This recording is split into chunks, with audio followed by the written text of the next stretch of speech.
child who has ADHD. He receives services at an outpatient pediatric occupational and speech therapy clinic.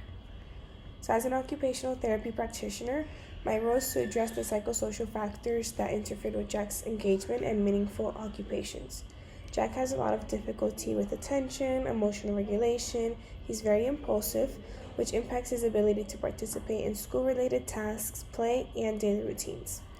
My role was to create a structured and supportive environment to help Jack regulate his body and emotions so he can successfully engage in his therapy activities. I used my therapeutic use of self by providing encouragement, clear expectations, and predictable routines. This would ensure that Jack feels safe, motivated, and successful throughout the session. During this session, Jack participated in a 45-minute occupational therapy session. The session began with 10 minutes of gross motor activity.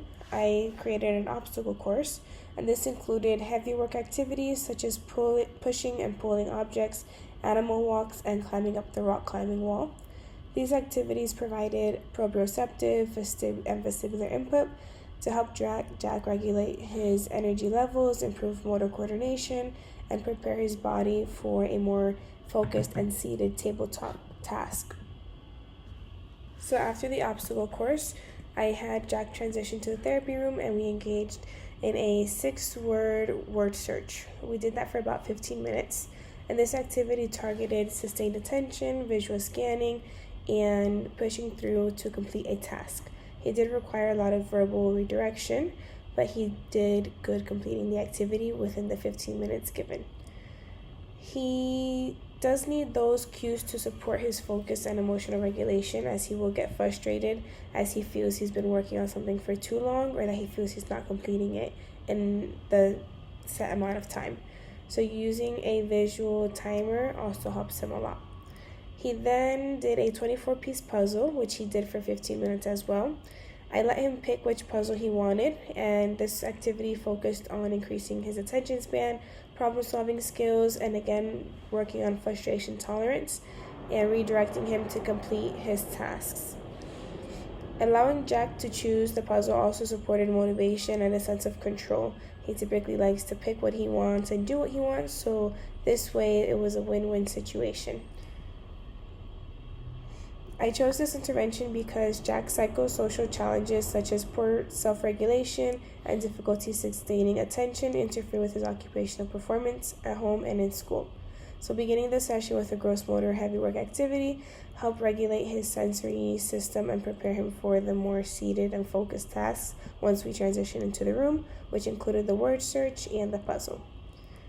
The word search and the puzzle directly supported occupational performance by targeting his skills needed for school, including working on attention, visual motor integration, and task completion. By structuring the session this way, it allowed Jack to remain engaged and successful throughout the 45 minutes. The psychosocial frame of reference I used was the cognitive behavioral frame of reference. This frame of reference focuses on having children understand their emotions and behaviors while developing coping strategies as well. So during the session, Jack was encouraged to recognize when he did feel challenged and find strategies to still support him throughout completing the task. So I would provide him with verbal cues to take a deep breath, or when I would see he's getting a bit frustrated, I would prompt asking if he needs any help. However, we did focus on completing the task. This frame of reference was chosen because it supports Jack's emotional regulation and behavioral responses that strongly impact his ability to participate in his occupations.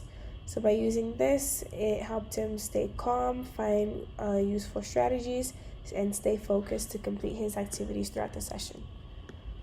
If Jack's psychosocial and behavioral challenges had a minimal impact on his occupational performance, the session could have focused more on some fine motor or cognitive skill development alone, and I would have spent less time trying to regulate his sensory needs and emotional support in a gross motor aspect by beginning with those 15 minutes in the gross motor aspect with the heavy work and obstacle course. So that could have been provided with less time or skipped overall and just went more to tabletop activities, working on some other skills. However, since he does have a lot of needs for sensory and emotional regulation that impacts his performance, then I did have him do that first. Future changes to the intervention. I would have, if I were to do this intervention again, I would provide more caregiver education at the end of the session by setting some time aside to promote the carryover at home. I would also consider gradually increasing the difficulty of the task to improve his attention and regulation. Overall, I do think this intervention demonstrated the importance of addressing the psychosocial factors to support his meaningful engagement in school and in home and working with his ADHD. So finding these new strategies and coping skills will improve his independence and performance overall. Thank you.